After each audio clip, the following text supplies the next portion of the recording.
Another hour passed and it was early evening. Finally, Downey arrived. Downer, as Adam Sandler affectionately called him, was actually a great guy. He had a bit of a belly, and he always seemed to have a smile on his face. Downey had written for David Letterman, where I was told he had created the top 10 list, and he had also written for SNL in the 1970s. He was harassing some of the guys as they arrived when suddenly I felt a rumbling in the hallway. Farley was coming.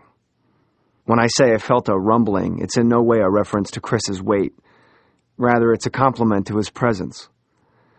Chris Farley was the most beautiful human being I ever met. When you met Chris, you smiled. You had to. For God's sake, it was involuntary. From the minute Farley walked into the room, the mood changed. "Ah, now we're cooking," Sandler announced. I stared at Chris and thought about what a dork I would look like if I jumped up from the couch and introduced myself to him. He might have just become my colleague, but I was still a fan. As far as I was concerned, he had reset the bar for funny with the first motivational speaker sketch that he and David Spade had done with Christina Applegate, where he hitched up his pants, crossed his eyes, and made her laugh so hard that she had to cover her face with her hair like Cousin It. Farley and Downey exchanged hugs, and then Downey fondly needled Chris. "What have you been doing, Chris? Where have you been? You were supposed to be here." A serious look came across Farley's face, and all he could muster was a, "Huh?" "Look at us," Downey prodded. "We're all here. Even the new guy, Jay Mohr, is here." Downey then pointed at me and said, "Chris, that's Jay Mohr. He's a new writer and featured performer." Farley looked over at me through a pair of blue-tinted prescription sunglasses.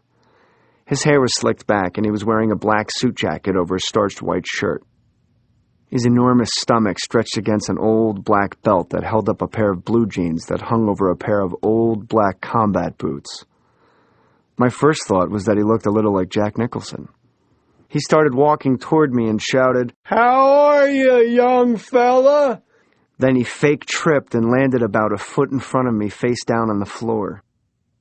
Slowly, he pulled himself up onto his knees and then buried his face in my crotch and pretended to puke in my lap 6 or 7 times. He sold the puke so hard that even I had to peek to make sure he was just fooling around. Chris looked up at me. His glasses were in my lap.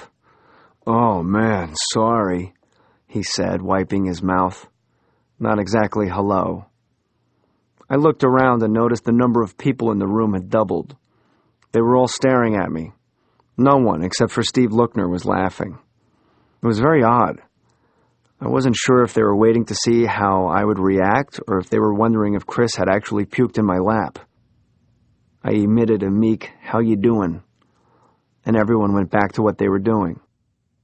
There was no acknowledgement that a 300-pound guy had just simulated fellatio and vomiting in my lap. Chris rose to his feet and walked away. "Welcome to the big leagues."